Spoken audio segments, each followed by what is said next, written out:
Bueno, buenas noches para todos. Si les parece, esperamos un minuto más. Sí, esperamos un minuto más que se sume más compañeros de ustedes y ya en un minuto estamos empezando. Bueno,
Bueno, buenas tardes para todos. Eh, Vamos a empezar la clase. Veía ahí, justo me demoré un minuto porque estaba leyendo el chat que había algunas preguntas respecto al parcial.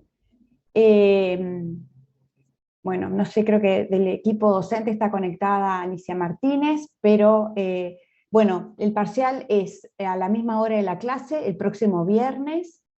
La modalidad va a ser igual que el parcial anterior, con preguntas múltiple opción. Se va a abrir la posibilidad de hacer las preguntas a la hora de la clase, y va todo lo dado hasta la clase de hoy inclusive. O sea, desde lo que vimos la clase siguiente a la parcial anterior, hasta lo dado en la clase de hoy. No sé, Alicia, si querés agregar algo más, que están justo preguntando en el chat, o si alguno tiene alguna pregunta adicional. buenas noches. Es tal cual, sí, exactamente, como fue el anterior. Pregunta ahí de Arrascaeta si es secuencial o permite recorrido. Yo La verdad eso que no lo no sé. lo sé. No sé cómo fue la vez anterior, sé que va a ser en la misma modalidad. ¿Es secuencial o permite recorrido? Eso no lo sé, no sé si la vez anterior. Saben que es de 19:30 a 21, igual que a la Ah, anterior, no hay nada nuevo. Eso dice el profesor Castelo.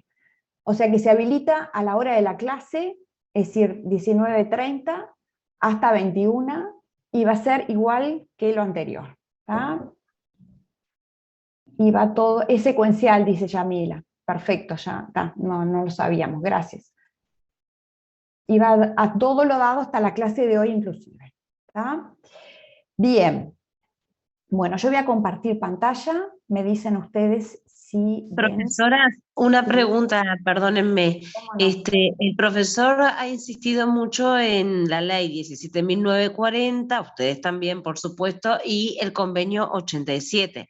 De hecho, en una clase dijo, si no saben esas dos cosas, que son el 60 o 70% del parcial, como que Ujú. no vengan, ¿no? Una cosa así. Ahora yo les pregunto, ¿el convenio 98 también va con la misma fuerza que el 87 o Sí, no?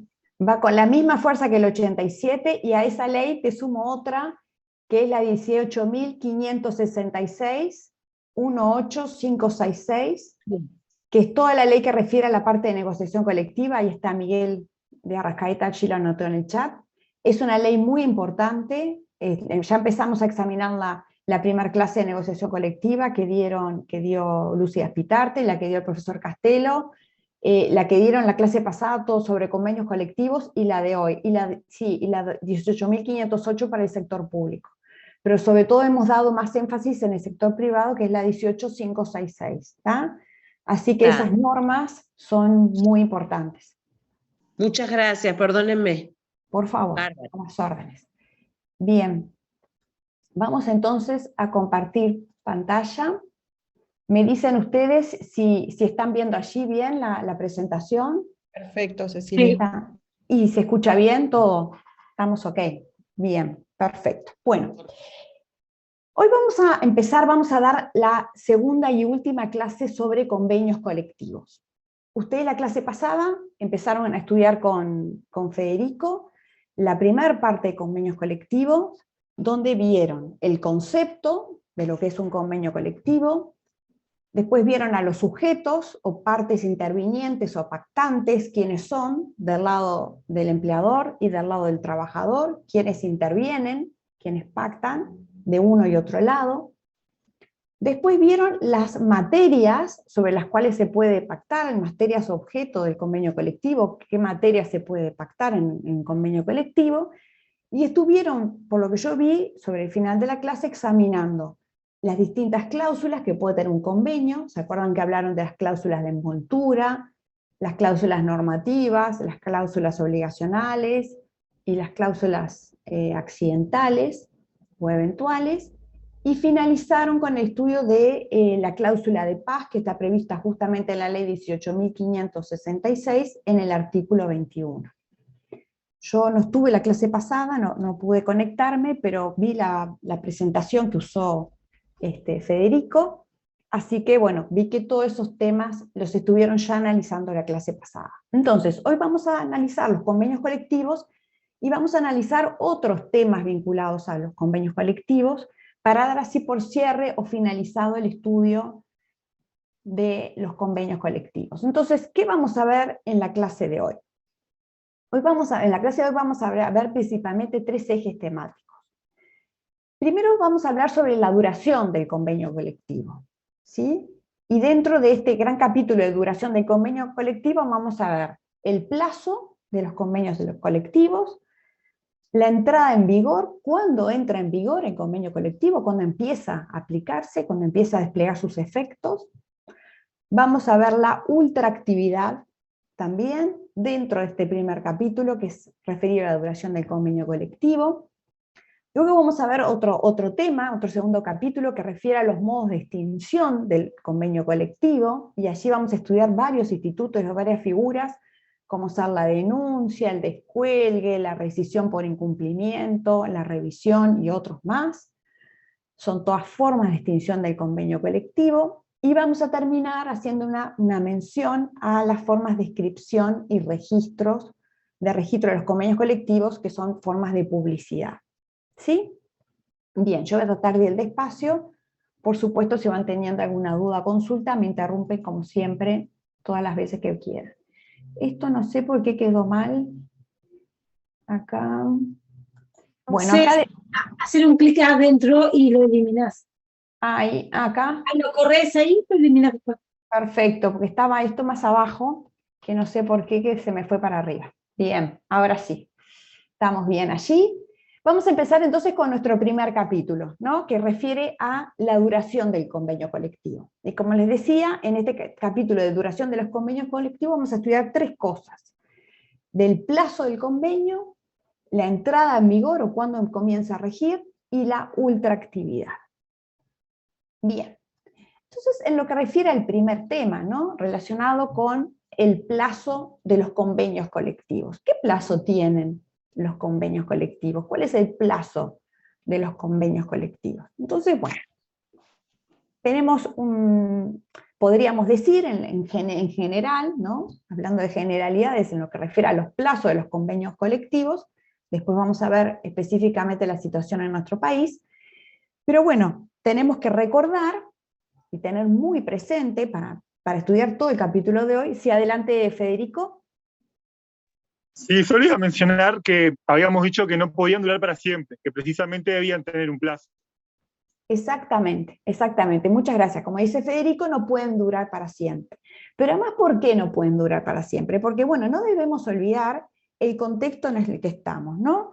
Donde justamente el convenio colectivo es un instituto que tiene un gran apego con la realidad, ¿sí? Está muy, digamos, relacionado, vinculado, conectado con la realidad de un momento, de una situación dada, que vincula a las partes contratantes, a los pactantes de ese convenio, y que entonces, al tener un gran apego con la realidad, justamente eso determina que esta realidad, que es tan cambiante, que tan fácilmente se modifica, este convenio deba de alguna manera responder o adaptarse a esta realidad tan cambiante. Entonces, lo primero que tenemos que tener en cuenta es ello. Lo segundo que tenemos que tener en cuenta, cuando hablamos del plazo de los convenios colectivos, es que los convenios colectivos son producto de la voluntad de las partes, ¿no? Y entonces, siempre debemos de estar atentos y prestar atención y estar a lo que las partes hubieran pactado. Entonces, esto también hace que muchas veces ya en los propios convenios se establezcan plazos o condiciones, como ahora enseguida vamos a ver.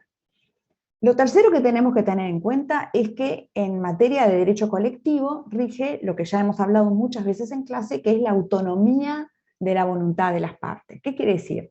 Que las partes tienen absoluta libertad para autodeterminarse y determinar, en este caso, condiciones del convenio colectivo, entonces así fijar, por ejemplo, un plazo o una condición, o bien resolver que el convenio no tiene ningún tipo de plazo, o fijarle un plazo distinto a cada cláusula, como ahora vamos a ver a continuación cuando examinemos el régimen que se aplica a nuestro país. Y otra cosa importante a tener en cuenta en este primer capítulo de generalidades o características relativas a los plazos de los convenios colectivos, es que podemos hablar como de dos grandes posibilidades en lo que refiere a los plazos de los convenios colectivos. Puede ser que el convenio colectivo esté sujeto a algún plazo o condición. Un plazo es una fecha determinada hasta el 31 de diciembre del 2022, por ejemplo, o una condición sujeto al acaecimiento o al cumplimiento de una condición, como por ejemplo, cuando se firma un convenio colectivo para la realización, por ejemplo, de una obra determinada, bueno, este convenio está sujeto al cumplimiento o a la finalización de esta obra. O cuando, por ejemplo, se suscribe un convenio colectivo para una zafra o para una temporada, el convenio está sujeto a el cumplimiento de esta condición, que en este caso sería la temporada o la zafra.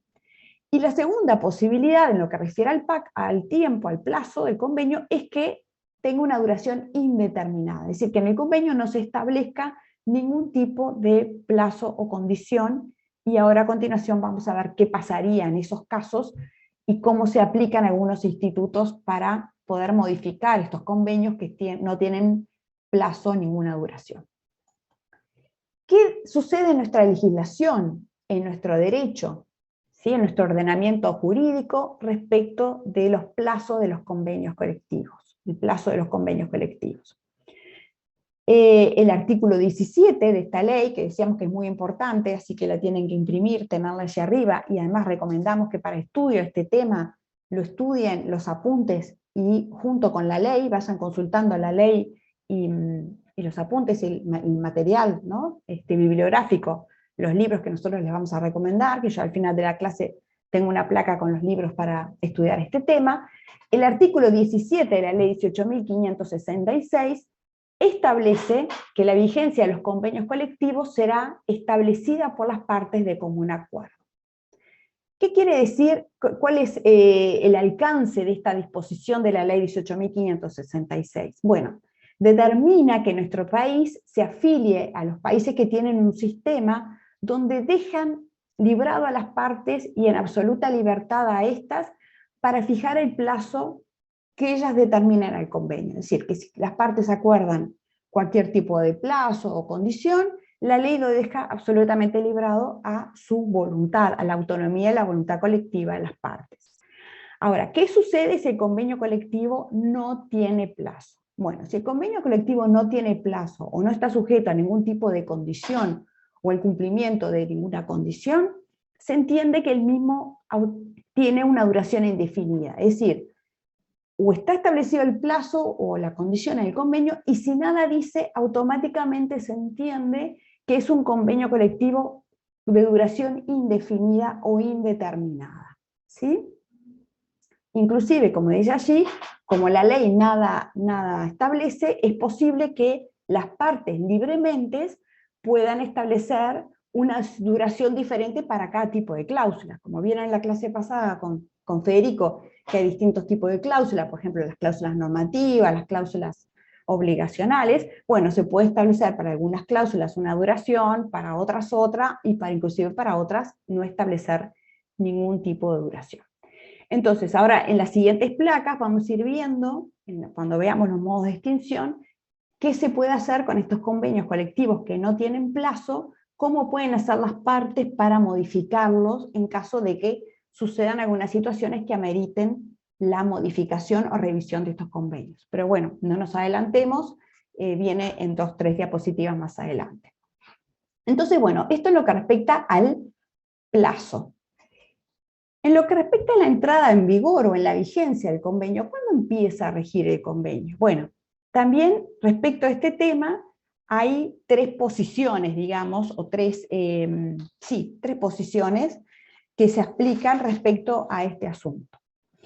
Una primera posición refiere a la retroactividad, que bueno, está puesto allí al final, pero el orden es el mismo, que quiere decir que se admite la modificación de un convenio en forma admite la aplicación de un convenio en forma retroactiva cuando éste establece una situación de una modificación en sentido más favorable para el trabajador. En estos casos se ha admitido la entrada en vigor retroactiva del convenio cuando se establecen condiciones más favorables para el trabajador. No así cuando se establecen en forma retroactiva condiciones impeius o en perjuicio del trabajador o más desfavorables para el trabajador. En este caso la doctrina no entiende que no resulta aplicable una entrada en vigor retroactiva estableciendo condiciones más perjudiciales, porque bueno, hay allí una situación de derechos adquiridos por el trabajador, donde si fue un aumento por ejemplo, de salarios, ya se ejecutó. Si hubo, por ejemplo, unos beneficios referidos a aumento en días de licencia o aumento en días de descanso, esto ya se aplicó, ¿no? ya se autoejecutó, y sería muy difícil en ese caso aplicar una entrada en vigor retroactiva. Pero no habría inconvenientes para aplicar una entrada en vigor retroactiva en el caso que ésta estaría modificando en un sentido más favorable para el trabajador. Otra posibilidad de entrada en vigor es la aplicación inmediata, ¿no? Donde, bueno, una vez firmado, a partir de ese momento, en forma inmediata, comienza a regir el convenio. Esta es la aplicación de principio, o la posición de principio. Cuando el convenio nada dice, se entiende que se aplica en forma inmediata.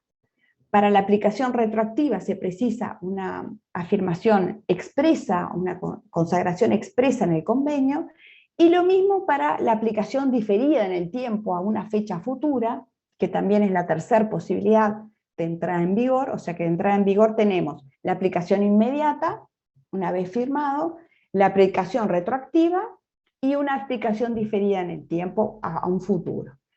Estos casos de aplicación diferida en el tiempo o a un plazo futuro se dan en general cuando es necesario que la empresa realice algún tipo de adaptación o acomodamiento, digamos, o ajuste en alguna cuestión para poder empezar a aplicar el convenio. Entonces en esos casos se pacta que el mismo se va a comenzar a regir a partir de tal fecha, cosa de darle un tiempo a la empresa a adaptarse para poder estar pronto para ejecutar el convenio.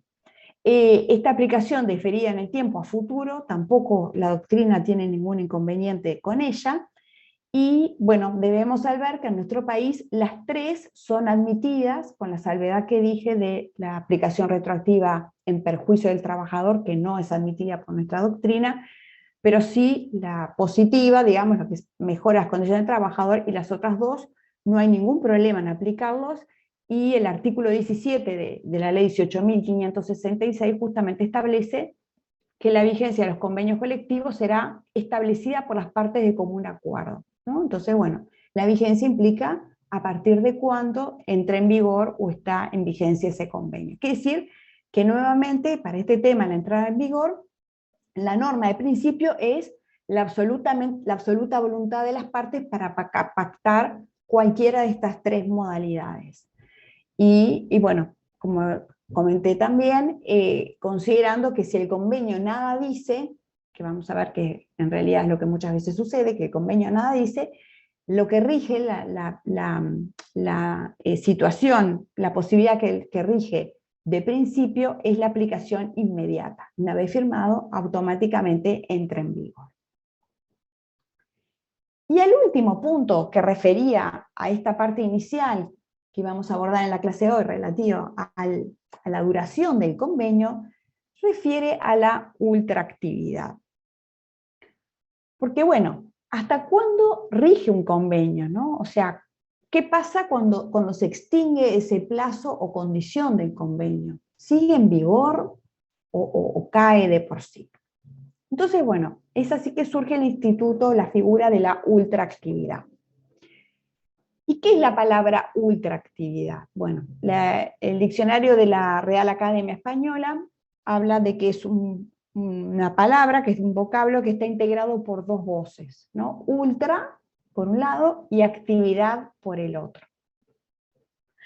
La palabra o el vocablo ultra quiere decir más allá de, como superando, más allá de un límite, ¿no? Como superando, sobrepasando un límite.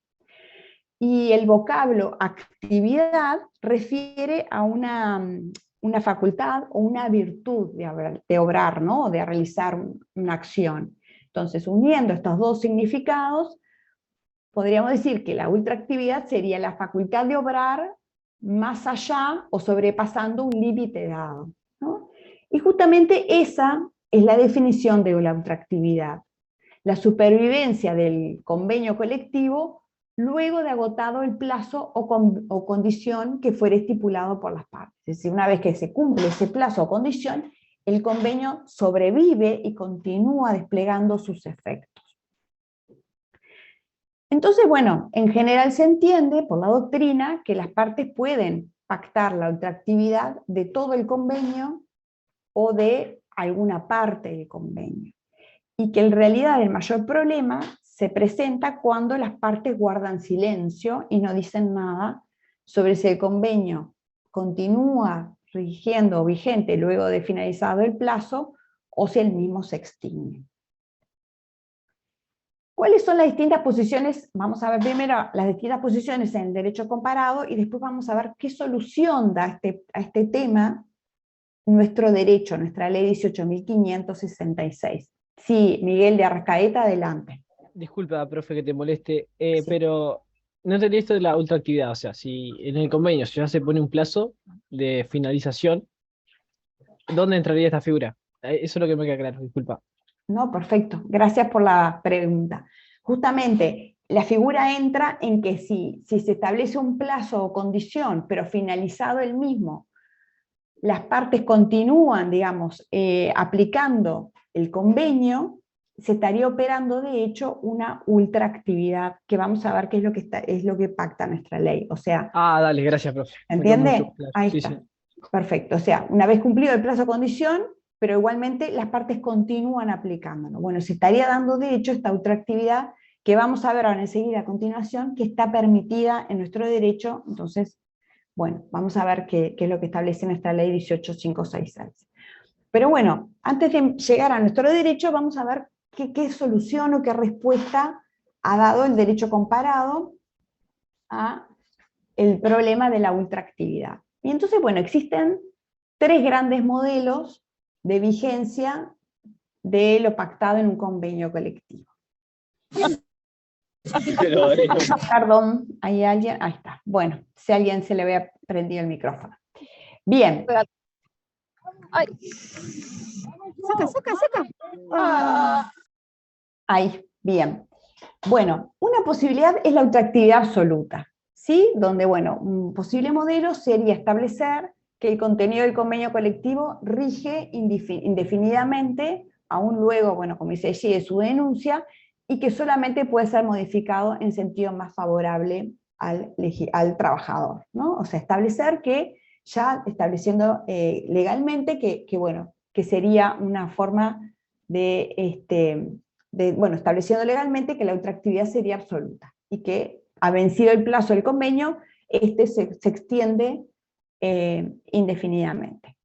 Otra posibilidad u otro modelo que vemos en el derecho comparado cuando examinamos otras legislaciones es el de la ultraactividad relativa o limitada, ¿no? Que supone que el convenio sobrevive, aún luego de su vencimiento o de la denuncia o del cumplimiento del plazo, hasta que sea sustituido por otro convenio. O sea, hay una supervivencia del convenio, pero con una limitación. ¿Hasta cuándo? Hasta que, por ejemplo, se sustituya por otro convenio o, como dice allí, se alcance un determinado plazo. O sea, es una ultraactividad, pero sujeta a una limitación, otro convenio o un plazo. Y un tercer modelo de ultraactividad es la no ultraactividad. Es decir, efectivamente, de establecer que el convenio automáticamente pierde su vigencia y caduca al llegar al término previsto, y entonces el mismo cae en forma automática. Serían como los 3 modelos que surgen del derecho comparado. ¿Cuál fue la solución que estableció nuestro derecho positivo, nuestro ordenamiento, nuestra ley? Bueno, nuestra ley estableció el sistema intermedio de ultraactividad limitada. Y está establecido a texto expreso en el artículo 17 de la ley 18.566, que establece que el convenio colectivo cuyo término estuviese vencido mantendrá la plena vigencia de sus cláusulas hasta que un nuevo acuerdo lo sustituya, salvo que las partes hubiesen pactado lo contrario. Entonces, ¿qué está diciéndonos aquí el artículo 17 de la ley?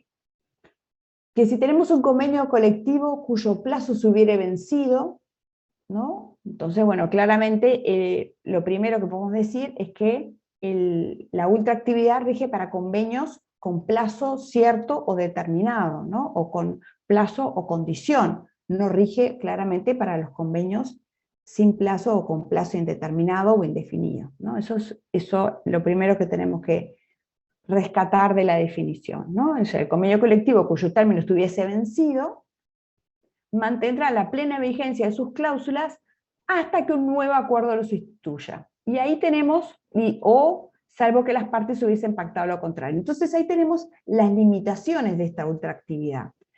Primero, ya le doy la palabra a Federico, que esta ultraactividad rige, como dice así, salvo que las partes hubieran pactado lo contrario. Es decir, que si las partes pactan que vencido el plazo o la condición, el convenio cae y que no va a estar sujeto a ultraactividad, el convenio cae y no va a estar sujeto a ultraactividad. O sea que la primera limitación a la ultraactividad sería un pacto expreso de las partes.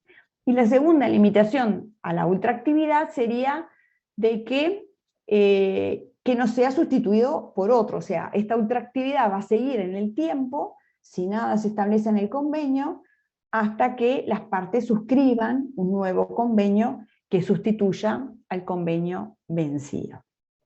Sí, adelante, Federico. Sí, profesora, una consulta.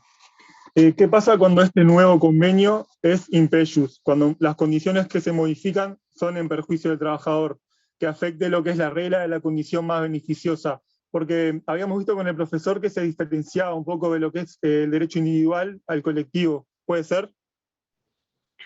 Sí, el convenio, a ver si yo entendí bien la pregunta, estás planteando un convenio nuevo que se suscribe, que es en perjuicio, o sea, que disminuye las condiciones del convenio anterior, ¿puede ser? ¿Es eso? Sí, cuando es impellus. Impellus, perfectamente, bien. Bueno, en ese caso, obviamente va a haber que estar a la situación concreta. Como veíamos, la regla es la autonomía de la voluntad de las partes, o sea que las partes tienen autonomía para pactar en digamos, condiciones más beneficiosas y eventualmente condiciones que les puedan llegar a perjudicar, que por supuesto van a pactar teniendo en cuenta las circunstancias y las condiciones del momento y de la situación dada, ¿no? También considerar que ese pacto, digamos, que ese nuevo convenio que entra a regir, que podría tener algún tipo de condición más perjudicial que el convenio anterior, rige las partes y efectivamente son las mismas partes pactantes que pactaron o, digamos, acordaron el convenio anterior, ¿no? Si adelante, Adrián.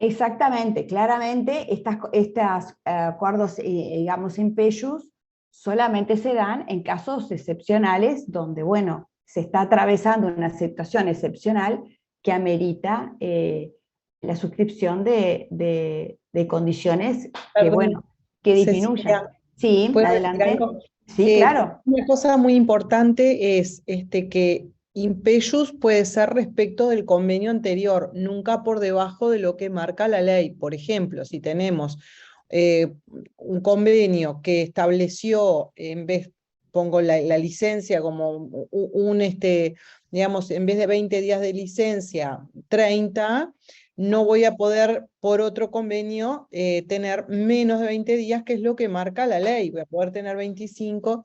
Y por otro lado, es muy importante también tener presente que a veces hay que mirar todo el convenio, porque puede ser que una cláusula sea impellus, pero que en otra cláusula se negoció algo más beneficioso. Entonces, como esto justamente las partes son las que lo regulan, las que negocian, puede pasar que, bueno, bajamos esto, pero te damos esto otro.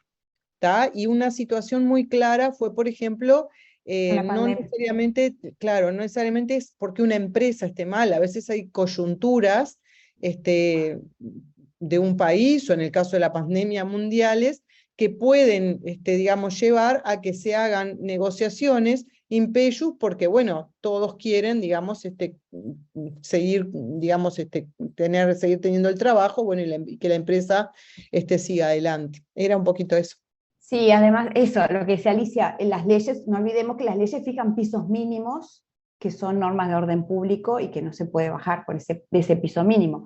Y después, pensando en el ejemplo de la pandemia, pero en otros, como por ejemplo, a veces se cae un mercado, o las condiciones de coyuntura de algunas materias primas hacen bueno, que se atraviesen momentos donde los precios están al alza o a la baja, y entonces hay que ajustar algunas condiciones, ¿no? Creo que Federico tenía la palabra, la mano levantada, pero la bajó, no sé si. Adelante, Sí, Federico. profe, sí. Claro, yo quería hacer énfasis o que ustedes me respondan si es una diferencia con lo que es el derecho individual del trabajo. Sí, claro que sí, claro que hay una diferencia con lo que es el derecho individual del trabajo, porque obviamente al derecho individual del trabajo se le aplican todas las normas, bueno, ustedes no lo van a ver más en extenso en Derecho del Trabajo 2, pero bueno, se le aplican todas las normas protectoras y obviamente es distinta la situación porque el trabajador no tiene posibilidad de negociar, digamos, no tiene tanta libertad para negociar, sino que las normas protectoras hacen que exista un piso mínimo mucho más asentado y más amplio que lo que sucede en el derecho colectivo, ¿no? O sea, el trabajador tiene su voluntad constreñida y entonces el derecho lo asiste estableciendo un entramado de normas y de reglamentaciones para suplir, digamos, y limitar allí el ejercicio de la voluntad, ¿no? No sé si me expliqué. Sí, ahora sí, perfecto, gracias. Bien.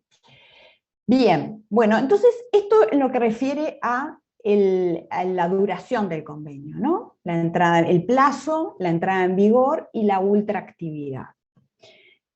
Vamos a pasar ahora a los modos de extinción. No sé por qué acá me quedó, se me subió. Ahí está, el título. Bien, vamos a empezar a abordar ahora los modos de extinción del convenio colectivo, que era nuestro segundo tema en el esquema de clase que habíamos planteado al inicio. Entonces, ¿cuáles son estas formas de extinción o de terminación de los convenios colectivos? Según Cabanelas, como dice allí, habría varias formas de extinción o de terminación de los convenios colectivos, como ser el vencimiento del plazo o terminación de la obra, el incumplimiento, la denuncia, el mutuo consentimiento de las partes, la fuerza mayor o imposibilidad de cumplimiento, la muerte del patrono o la disolución de la empresa, o un cambio muy importante en las condiciones económicas. Y en nuestro país, nuestra doctrina, la doctrina nacional, Graciela Fernández, habla de que hay causas normales y previsibles y causas anormales o imprevisibles. Las causas normales y previsibles serían el transcurso del plazo y la denuncia del convenio, la denuncia a las partes, y las causas anormales o imprevisibles sería el mutuo acuerdo, el incumplimiento, la fuerza mayor, la quiebra o la disolución del sindicato. Vamos a ver ahora a continuación, nos vamos a ir estudiando una a una a estas distintas formas de terminación de los contratos. ¿Qué dice nuestro derecho respecto de estas formas de terminación de los contratos? Bueno, la ley 18.566 tiene, como digamos, 2 o 3 reglas importantes. Primero, en los artículos 1 y 2 reconoce la libertad de las partes para regular autónomamente cualquier modo de extinción de los convenios colectivos. O sea, la regla es la libertad de las partes para regular esta temática también, ¿no? La segunda regla que establece nuestro derecho positivo, establece la ley 18.566, es que prevé en forma expresa, o sea, en la ley están solamente establecidas o previstas en forma expresa 3 de estos institutos que acabamos de nombrar, que son la denuncia, la rescisión por incumplimiento del deber de paz y los descuelgues, que los vamos a estudiar a continuación. Entonces, ¿qué pasa con los otros institutos que vimos, ¿no? ¿Qué pasa cuando se da la extinción de la empresa o bueno, alguna de las otras que vimos, la quiebra o la disolución del sindicato, bueno, algunas de las otras cuestiones que vimos? Bueno, estos otros se aplicarían, en este caso no con previsión normativa, no con un texto legal que lo ampare, sino siguiendo la doctrina, y vamos a ver que con distintas fuerzas se aplican, ¿no? Algunos más intensamente, otros menos, y eso lo vamos a ir viendo a medida que vayamos analizándolos uno por uno. Entonces, bueno, vamos a empezar a analizar primero los que están previstos en la ley 18.566. Y uno de los que está previsto en la 18.566 es la denuncia. ¿Sí?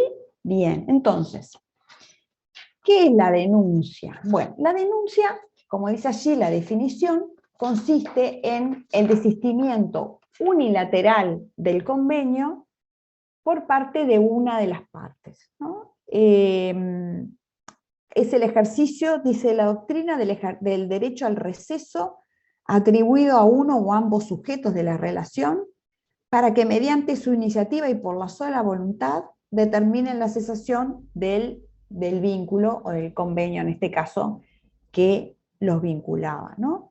Entonces, ¿cuáles serían las características generales de este instituto de la denuncia? Primero, la primera característica es que es una declaración unilateral, una declaración de voluntad unilateral proveniente de una de las partes firmantes del convenio, que expresa su voluntad de poner fin a este convenio colectivo. La segunda característica es que no requiere aceptación de la contraparte, no está sujeto a una aceptación o una ratificación por parte de la contraparte. Es unilateral. Exactamente, es unilateral, perfecto.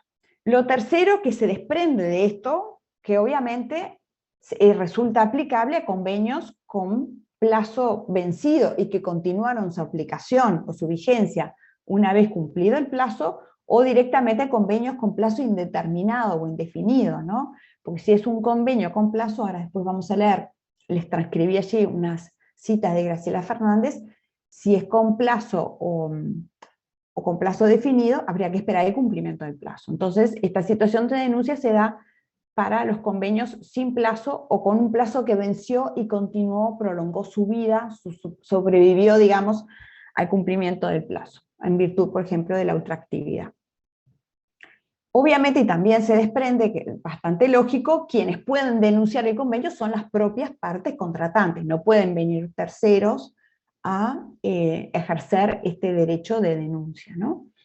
También se dice por parte de la doctrina que debe haber transcurrido un plazo razonable de vigencia del convenio, porque no es lógico que firmemos un convenio hoy y la semana que viene ya una de las partes esté pidiendo la denuncia. Para afirmar esto se alude, se remite o se cita los principios de buena fe y el principio de razonabilidad que nosotros estudiamos aquí en la clase, para decir que, bueno, que el ejercicio de este instrumento debe estar regido por estos principios de buena fe y razonabilidad. También la doctrina, en general, cuando estudia después la denuncia, exige que exista un preaviso razonable a la otra parte, o sea, que establezca que esta comunicación se haga con un preaviso razonable. Y también, en algunos casos, se exige que esta denuncia esté sustentada en una causa justa, ¿no? O en una motivación mínima, o sea, que no sea algo caprichoso o arbitrario, sino que responda a algún tipo de motivación o causa mínima.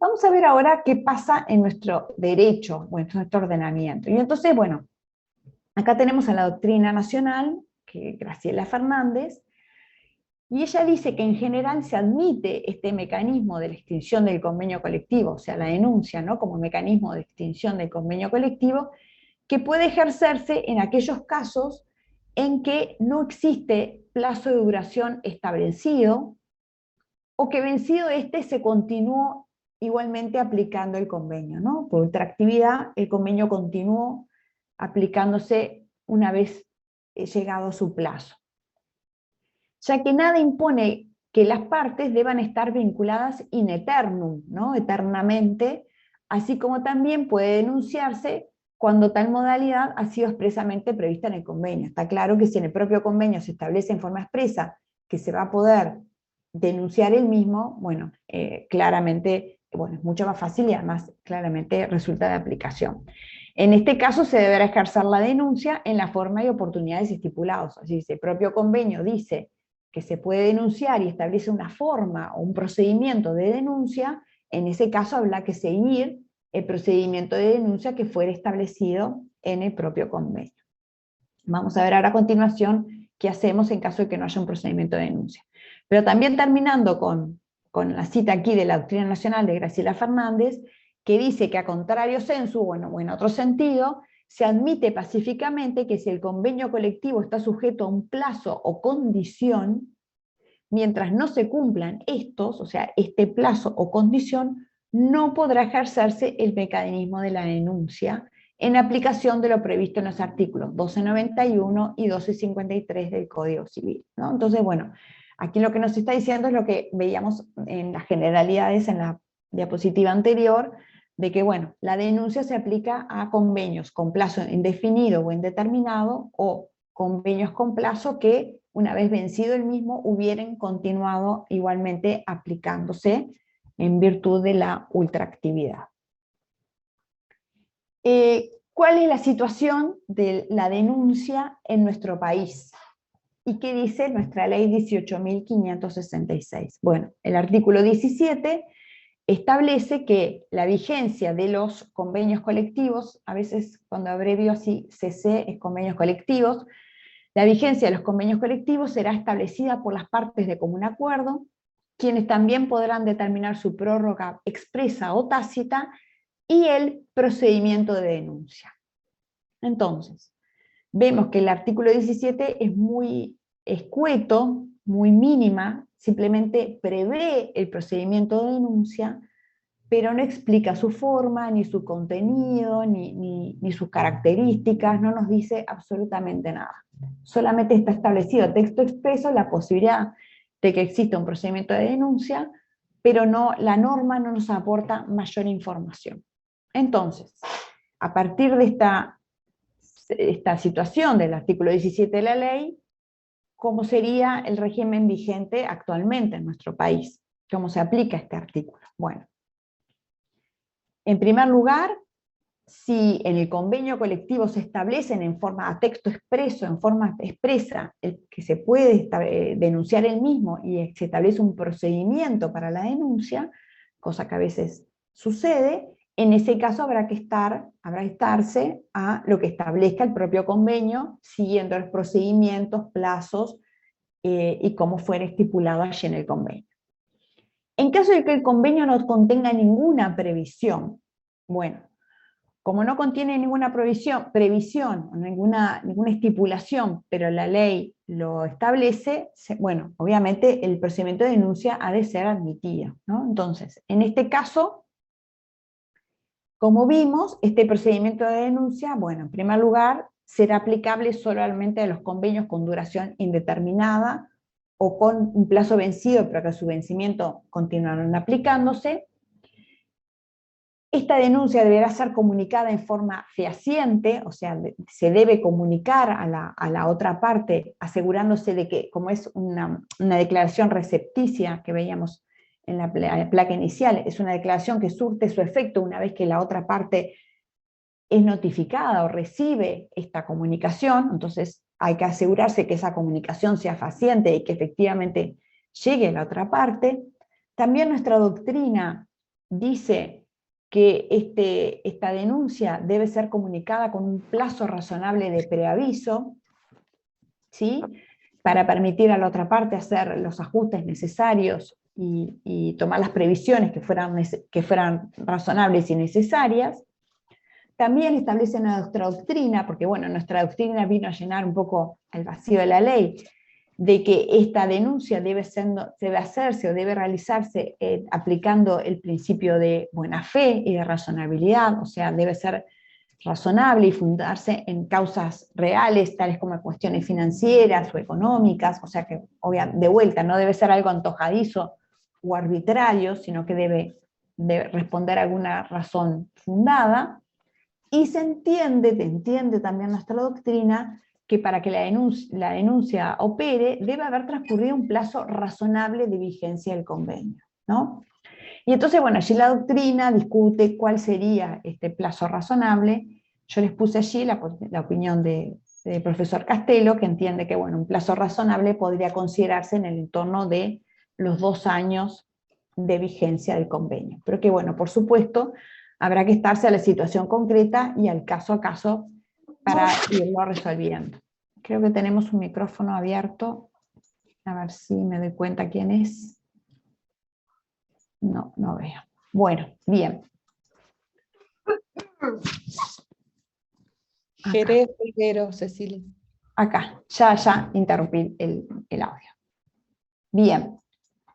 Bueno, ahora vamos a pasar a otra figura, otra posibilidad o modo de extinción de los convenios colectivos, que es la rescisión por incumplimiento, que fue algo sobre lo que ustedes estuvieron hablando un poco la clase pasada cuando estudiaron la cláusula de paz que está establecida en el artículo 21 de la ley.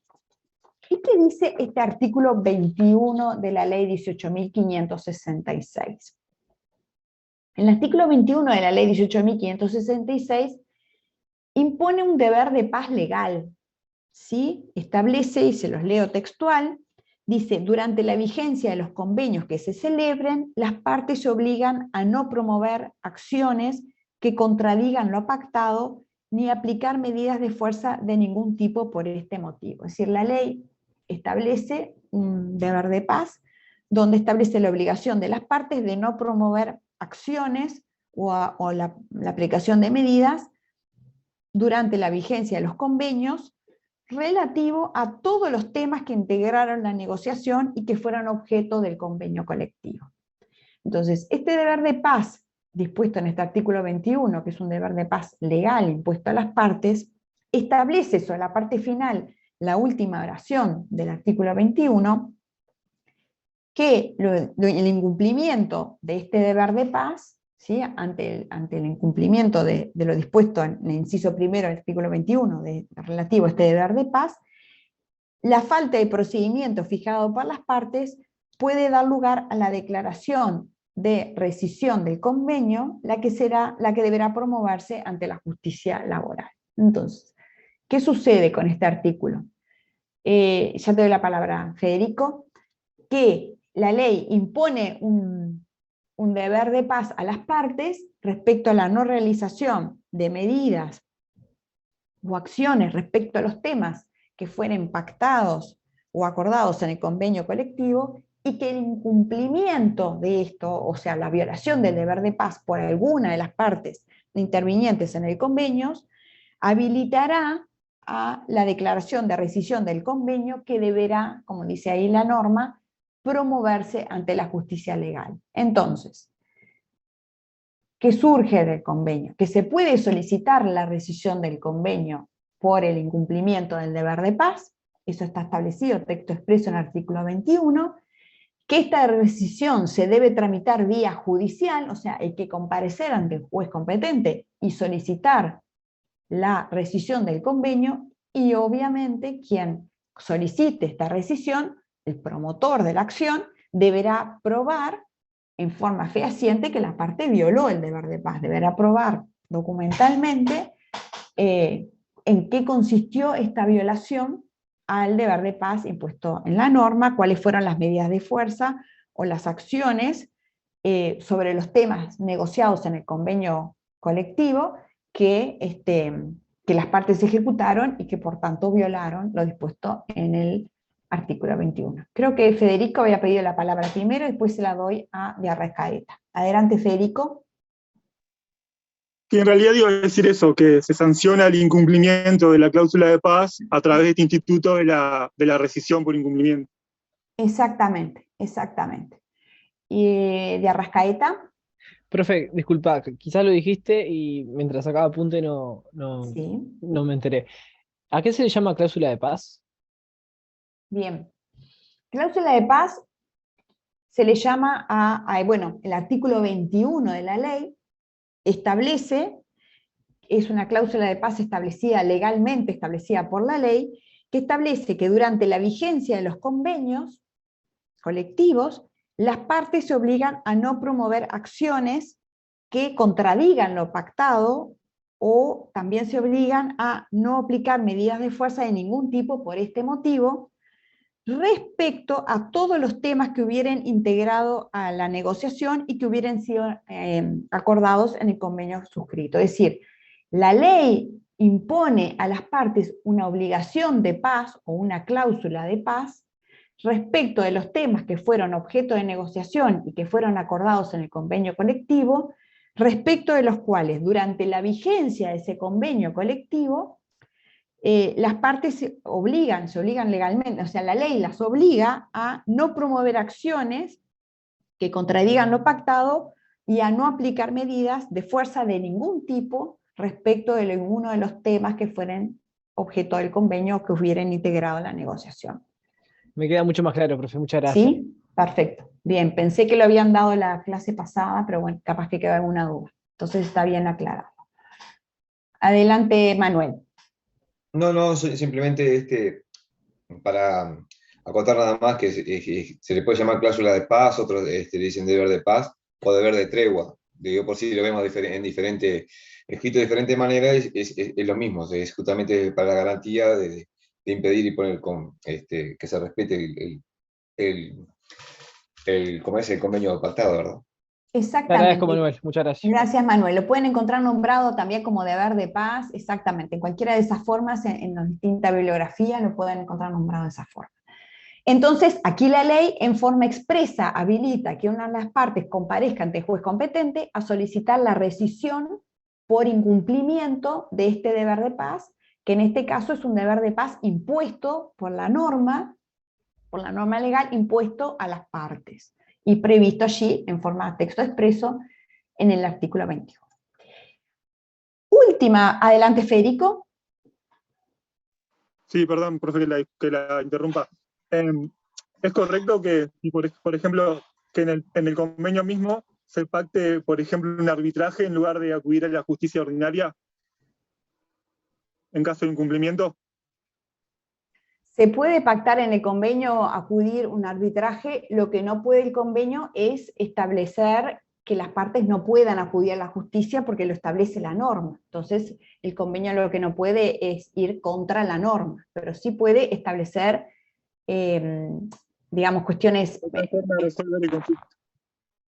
¿Qué, perdón? Otra forma de resolver el conflicto. Exactamente. Puede establecer que previamente acudir al juez, acudirán a un arbitraje o lo que fuere. Lo que no puede hacer es desoír, digamos, o impedir una facultad que está establecida allí en la norma, que es la posibilidad de acudir al juez para solicitar la rescisión por incumplimiento, ¿no? Bien. Otra figura, y acá estamos en la última que está prevista en la ley, las posibles formas de rescisión, digamos, las distintas formas de terminación o de extinción de los convenios, es el descuelgue. Y el descuelgue está establecido en el artículo 15 de la ley, que dice lo siguiente.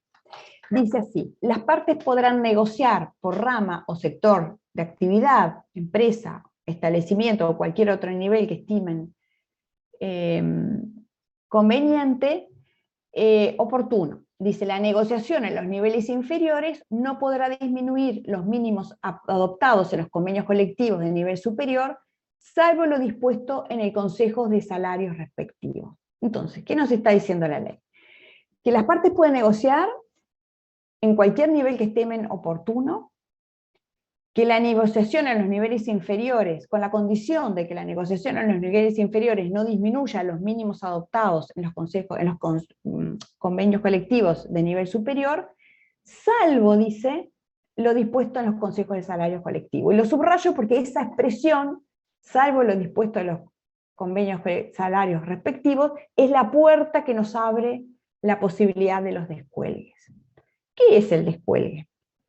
El descuelgue es un procedimiento a través del cual se permite a una empresa que por motivos justificados no aplique, o como dice ahí, desaplique un convenio de ramo sector. O sea, en principio los niveles inferiores no pueden desoír, no pueden disminuir los mínimos adoptados en un convenio colectivo de nivel superior. Pero sí cuando se aplica este procedimiento de descuelgue que permite que una empresa, por motivos justificados, ahora vamos a ver cómo, pueda desaplicar o no aplicar ese convenio colectivo de rama o sector.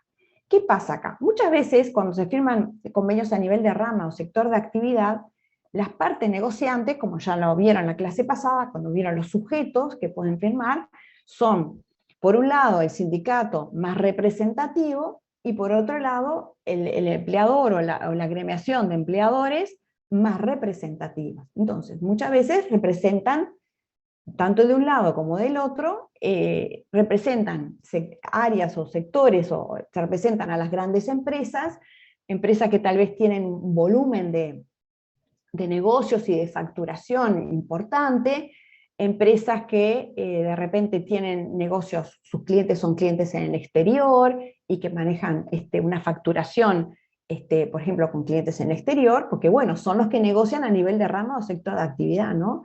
Es el sindicato más representativo y la organización de empleadores más representativa del sector o rama de actividad. Generalmente son las empresas más grandes. Pero puede suceder que estas empresas y estos sindicatos pacten unas condiciones, como por ejemplo, vamos a poner el ejemplo más clásico, un aumento de salarios, que claramente empresas más pequeñas, tal vez pensemos en una empresa de poco personal, que sus clientes no son clientes en el exterior, sino que su cliente es el mercado interno, que manejan una escala de precios muy distintas, entonces tal vez se pactaron algunas condiciones, por ejemplo, un aumento de salarios, que la empresa pequeña no le es posible en su esquema de negocios aplicar ese aumento de salarios, porque le estaría generando un desfinanciamiento que podría comprometer la propia vida, la propia viabilidad o existencia de la empresa. Entonces, en este caso, el artículo 15 de la ley permite que la empresa se presente ante el Consejo de Salarios respectivos, y al decir respectivos, el Consejo de Salarios de su sector o rama de actividad, y pueda solicitar el descuelgue. El convenio no se le aplique y pueda, por ejemplo, aplicar otro monto de aumento, por ejemplo, de salarios, ¿no? Entonces, como dice allí, permite, facilita a la supervivencia de la empresa, ¿no? Como decía Eduardo Meglio, es una válvula de escape que permite que empresas pequeñas puedan no aplicar lo establecido en el convenio colectivo de nivel superior, porque está comprometida su viabilidad. En nuestro país existe solo esa pequeña previsión, esa pequeña que yo les subrayé del artículo 15 de la ley, y no dice más nada nuestra norma. Por lo tanto, el procedimiento no está, cómo hacerle el descuelgue, no está reglamentado en la ley. En los hechos, ¿cómo sucede? ¿Cómo se aplica?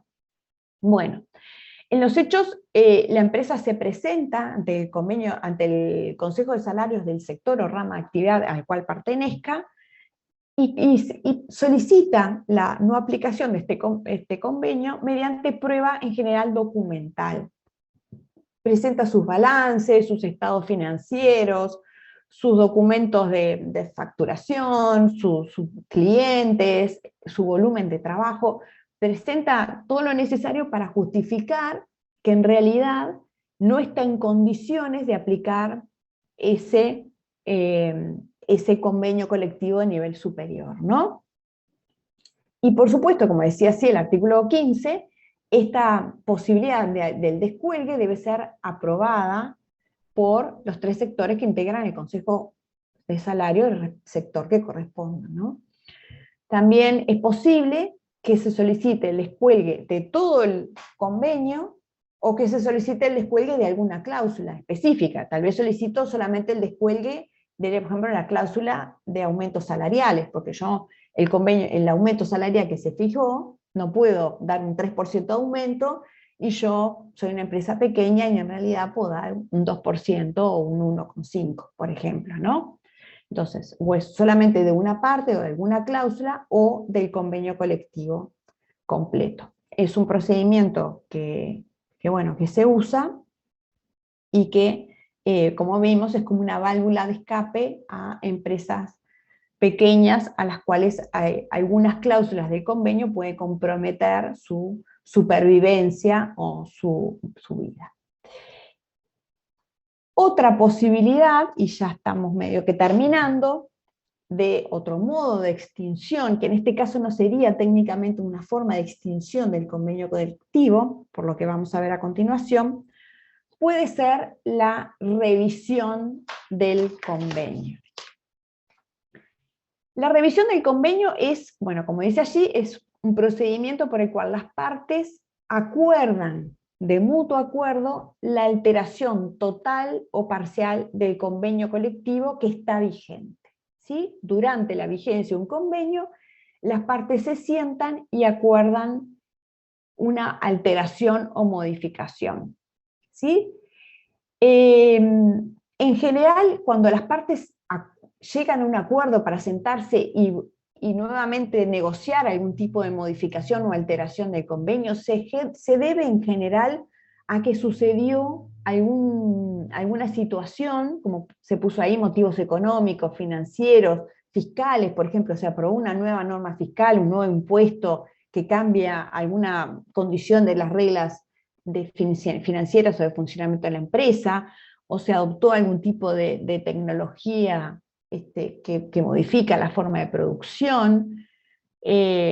Bueno, entonces, todas estas condiciones pueden hacer que en determinado momento las partes vuelvan a sentarse y a negociar y acuerden la alteración total o parcial del convenio. Dice nuestra doctrina, bueno, ahí yo le cité a Lustano, que dice que en estos casos lo que sucede es que el equilibrio inicial del convenio se ve afectado, seriamente afectado por motivos económicos o de otra índole, que conmueven la ecuación interna del convenio, ¿no? Son situaciones que conmueven.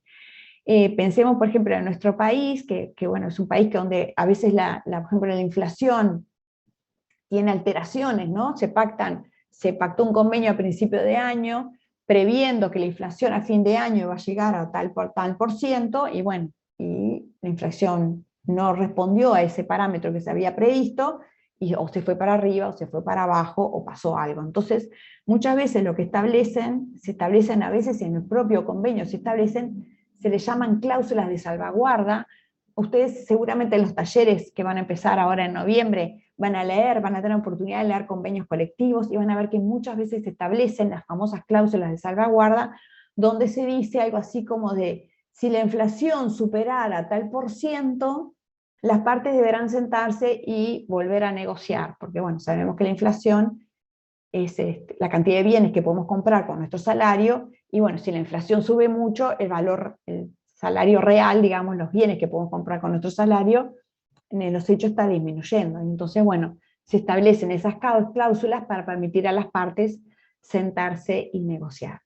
Dice el doctor Castelo, yo le doy la mano a Federico, dice el doctor Castelo que aquí en este caso debe regir el principio de buena fe. Entonces, bueno, que las partes deben sentarse a negociar, pero que no tienen obligación de acordar, ¿no? O sea, deben sentarse a negociar y hacer sus mayores esfuerzos por revisar este convenio, que bueno, que fue firmado en un momento y lugar dado, y que después las circunstancias le cambiaron, pero ello no implica una obligación de llegar a un acuerdo, obligación de pactar, ¿no? Como dice allí, es una obligación de medios, pero no de resultados. Y que si no hay acuerdo, sigue rigiendo el convenio anterior, ¿no? Adelante, Federico. Sí, profesora, entiendo que a esta misma hipótesis se puede aplicar tanto la revisión como el mutuo consentimiento, ¿no? Digamos cuando la realidad... Ah, bien, gracias. Exactamente, el mutuo consentimiento, que es otra de las formas de extinción, que bueno, veo que no nos va a dar el tiempo hoy de terminarlas todas en clase. También es eso, ¿no? Es que ambas partes acuerdan por mutuo consentimiento sentarse y bueno, negociar para derogar el convenio, para modificarlo, para prorrogarlo, lo que fuera. Digamos, la revisión podría ser una forma también de mutuo consentimiento, o sea, permite a las partes negociar. Y por último, y ya cerrando la clase de hoy, ¿qué pasa cuando también sucede o se da la extinción o disolución de una de las partes firmantes del convenio, ¿no? Bueno, también estamos ya habíamos hablado ya hace un rato, en estas formas de extinción que no están previstas en la norma, en la ley 18566 no dice nada. La doctrina, acudimos ayer a lo que dice la doctrina, jurisprudencia y doctrina. Bueno, la doctrina dice que en principio la desaparición de un sindicato solo afectaría las cláusulas obligacionales, que se acuerdan que son aquellas que establecen las partes para asegurar la vigencia del convenio, ¿no? Pero no afectan al corazón del convenio, lo que son las cláusulas normativas, las cláusulas que fijan salario, jornadas, descansos, categorías, o sea, al núcleo duro del convenio no lo afectaría. Eso es lo que sostiene nuestra doctrina. ¿Qué pasa si la que se disuelve es la otra parte? Si se disuelve la empresa. Bueno, Si se disuelve la empresa, allí entiende la doctrina que el convenio se extinguiría, porque uno de los sujetos, en este caso el sujeto obligado, no existiría más, ¿no?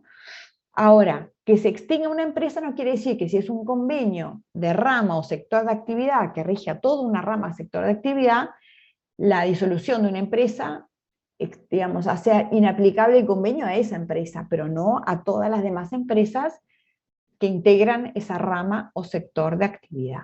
Y por último, también tener en cuenta que la venta de una empresa no significa de por sí la caída del convenio. Por último, y terminando ya la clase, ¿qué pasa cuando la empresa entra en concurso? Ustedes no dieron comercial, creo, no sé, no conozco en detalle el plan de ustedes, pero creo que comercial tienen a partir del año que viene, que no nos llaman comercial, lo llaman privado 1 o 2, bueno, no sé. ¿Sí, Federico? Sí, que sacando los acreedores que tienen garantías reales, como la prenda de la hipoteca, los primeros en cobrar en concurso son los acreedores laborales.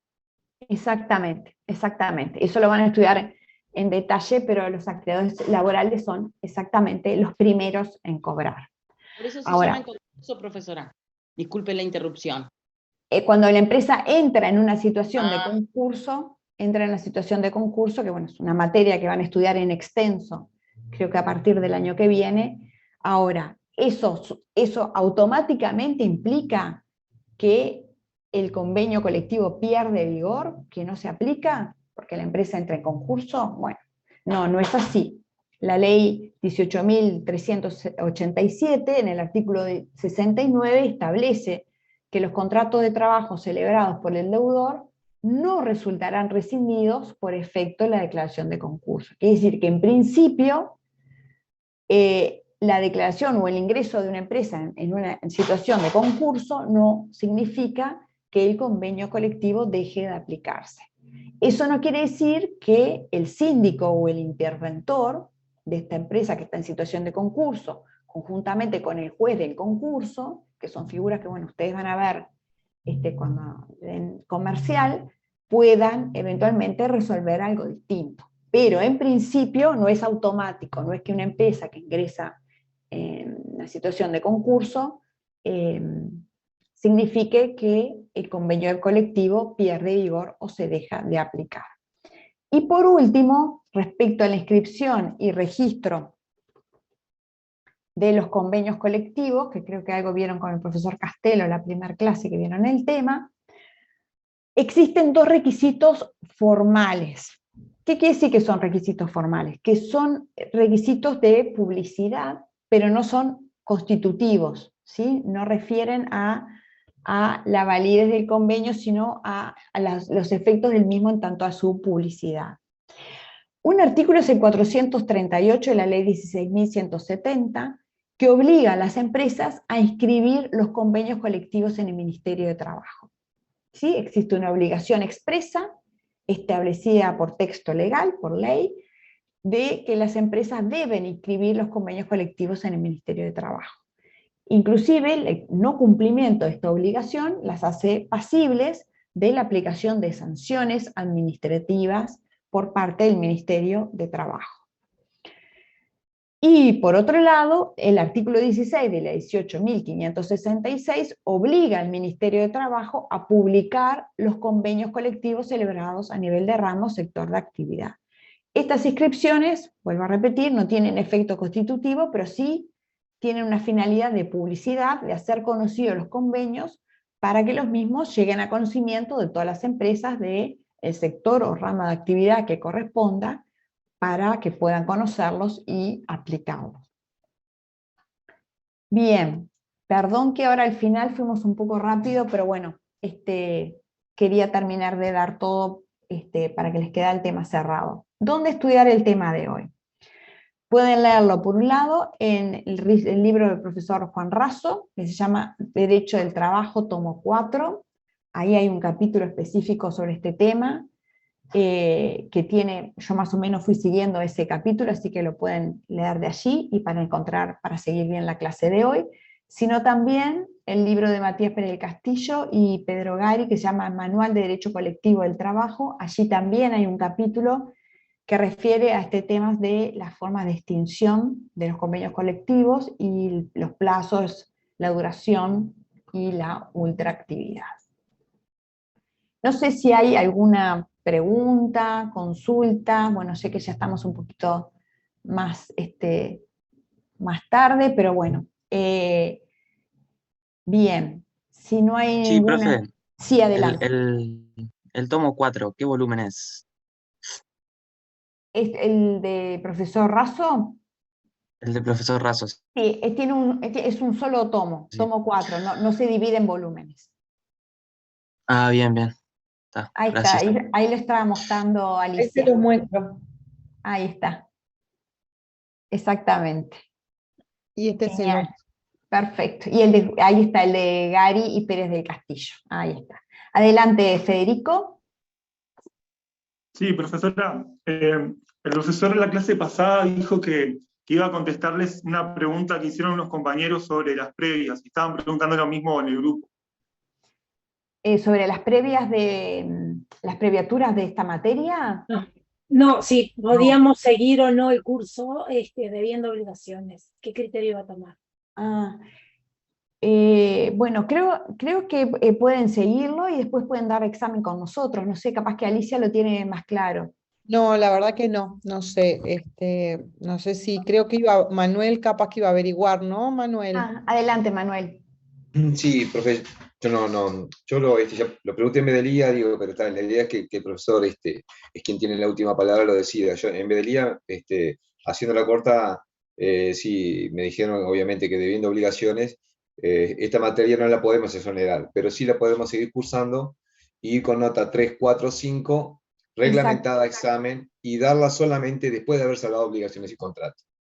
Mi pregunta era, profesor, porque en base de las notas, para ir con 3, 4, 5, si por ejemplo muchos compañeros, me incluyo también, en el primer parcial sacamos buena nota, digo, ahora se viene el segundo, y obviamente tenemos el tercero. Si sacamos muy buena nota entre los tres, vamos a exceder el 3, 4, 5, y por ende llegamos a nota de exoneración.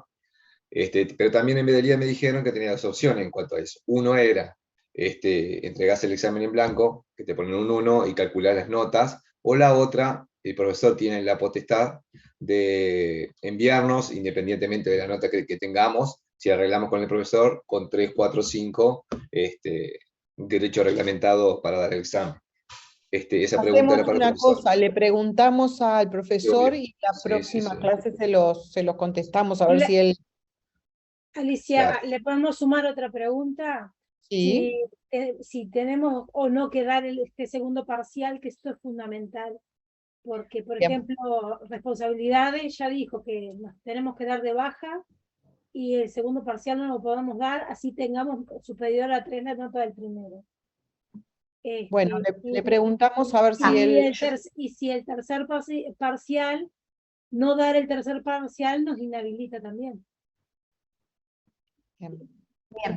Quedamos en un limbo precioso.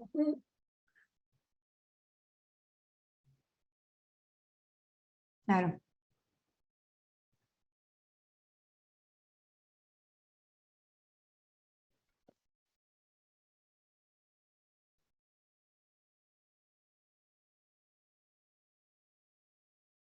Claro. Vamos a hacerlo así. Seguro, o sea, yo lo que les recomendaría es que ustedes hagan los parciales para ir con la nota completa. Y por supuesto que la cátedra va a tomar en consideración las notas que ustedes tuvieron en el curso a la hora del examen, y obviamente va a ser un examen que va a tener unas características muy distintas que una persona que no asistió al curso y que no tiene nota. Además, el hecho de asistir a clase, ya les doy la palabra, el hecho de asistir a clase, ustedes ya saben los criterios de la cátedra, ya saben los temas que para nosotros son importantes, ya saben el enfoque que le damos a los temas. Entonces es un examen que es muy distinto que si lo dieran totalmente libre, ¿no? Ahora, la pregunta exacta de si van con nota 11 o nota 5, eso lamentablemente no se la podemos contestar. No, con nota 11 Cecilia no pueden ir. No pueden ir, Se hasta les 5, anula. ¿no? Sí. Sí, 3, 4, 5, Vale. profe. Sinceramente es 3, 4, 5. La Está. interrogante está entre si, por ejemplo, el próximo parcial, ahora el próximo examen lo hacemos ahora, el próximo escrito, y nos va bien, calculamos nosotros la posibilidad entre las tres que saquemos, sacando un 1, por ejemplo, para llegar, si te pasas demasiado, las 3 dividiendo, que llegues 3, 4, 5, o lo otro, si excedemos la nota de exoneración, que dividido entre los 3, que te dé 6, si el profesor, como me dijeron en Medelía, opta porque en los casos nuestros, de ya mandarnos reglamentado directamente, independientemente del máximo que nos pasemos, digamos, de 3, 4, 5. Pero está. Por lo Eso- pronto, gracias a Dios, lo básico lo tenemos, que salió, que es que la materia la podemos seguir. El tema está no pasarnos al 3, 4, 5, o de lo contrario, si el profesor él nos envía con 3, 4, 5, si nos pasamos ya por cuenta de él. Si escapa a él y él no lo puede hacer, bueno, nosotros nos manejamos en cuanto a lo que nos queda para no pasarnos a nosotros, y ya está. Ahí Mariana está poniendo que está bueno que hagan una lista los que están en esa situación. Nosotros lo consultamos con el profesor Castelo y bueno, capaz que habría que tener alguna decisión para la próxima clase, porque creo que la otra es el parcial o la próxima. No, el la final próxima del ya es el parcial. parcial. Yo les diría que el próximo parcial lo hagan, porque aunque tuvieran buena nota en el primero, traten de hacer el segundo y tener una buena nota para ir con un buen. Profe, el Sí, problema es que la baja es antes del segundo parcial, porque si no ya corren de escolaridad y caemos en infracción y nos sancionan. Ahí está el problema. se tienen No, que no, dar pero- de baja pero- antes del parcial. Entonces, Del segundo parcial. pero ¿por qué te quieres dar de baja si quieres exonerar la materia? Lo que yo no Yo entiendo. no quiero exonerar, no quiero exonerar la materia porque debo obligaciones. El que Y debe bueno, obligaciones no puede exonerar. claro, pero podés ir reglamentado, por eso tenés que hacer el Sí, segundo. pero el reglamento también te dice que el segundo parcial, antes del segundo parcial te tenés que dar de baja. No, no dice que te tenés que dar de baja. El reglamento, te digo porque pregunté en Medelía me dijeron eso. Dice, el reglamento en el artículo 15 dice que no podés exonerar esta materia pendiente obligaciones y contratos. No, te digo porque me dijo la encargada de Medelía que en ningún momento dice que te tenés que dar de baja. Lo que dice que no podés exonerar esta materia. Sí la podés cursar y podés ir reglamentado con 3, 4, 5, siempre y cuando después que des obligaciones y contratos de haber salvado. Y la otra opción es darte la baja y recursar el año que viene. Son las dos opciones. vamos a hacer así, aparentemente van a mandar una lista al mail de Lucía Garmendia Ahí está el mail. y por ese mismo medio Les contestamos. mañana les contestamos lo que el profesor resuelva. ¿Está Ah. bien? Gracias, profe. Y ustedes después se hablan por WhatsApp o por... Entre ustedes, no sé si tienen un grupo o algo, está. Sí, sí, También perfecto. yo le voy a pasar el PPT al profesor Castelo ahora, porque así lo suba a la plataforma y así ya lo tienen para el repaso para el parcial. ¿Tá? Y pónganse de acuerdo de enviarle un correo con todos a Garmendia, porque si no le van a mandar Es un muchos caos. correos. Sí, sí, sí. Le Muchas gracias. mandan Disculpe, uno con la lista.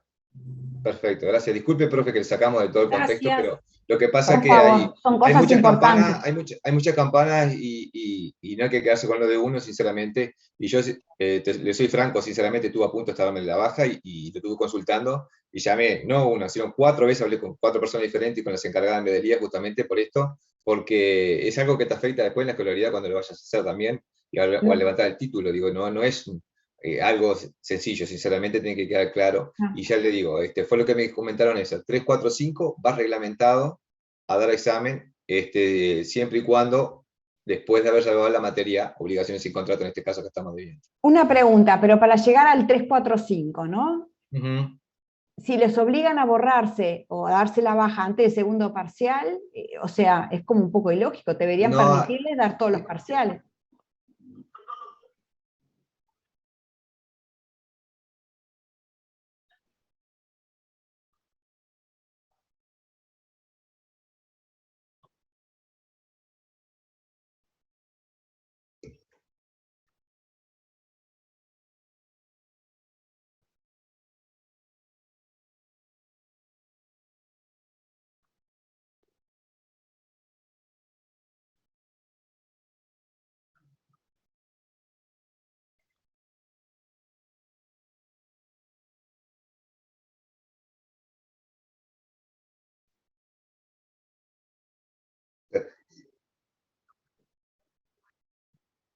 Exactamente, como O dijo sea que Adrián, tenemos que es dar los así. 3 parciales, chicos, igual. Y sí, presentarte es que hacerlo. El último también, porque no se puede no presentar al último, capaz, ¿o no?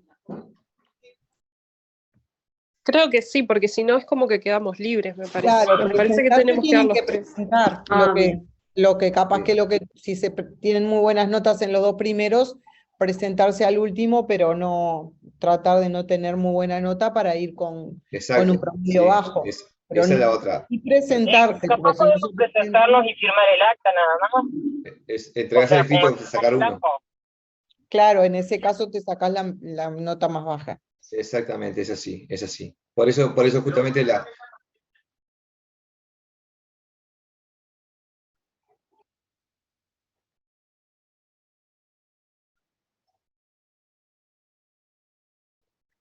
Bueno, sí, es cierto. Dice, nosotros somos sub 50, tampoco nos va a afectar tanto, déjense de joder. Tal cual. Bueno, Aquí de todos modos son opciones, porque también está la otra posibilidad que es la de darte de baja ahora ante el segundo parcial y después que se salen situaciones se recursa. Lo que pasa es que yo creo que la mayoría nos largamos a cursarla ahora porque creímos que nos iba a ir mejor en obligaciones, que le íbamos a lograr salvar en septiembre, y bueno, y aquí estamos. Vamos a Bueno, hacer lo siguiente. muchachos. Envíen ese mail esa lista, al mail de Lucía Garmendia, nosotros consultamos con Castelo, les respondemos a la persona que haya mandado el mail, le respondemos a ese solo y le pedimos a ese, por favor, que difunda la información a los demás. Y después Gracias. será decisión de cada uno que hace con eso. Gracias, que pasen bien. Gracias. Buenas Sí, bueno. noches.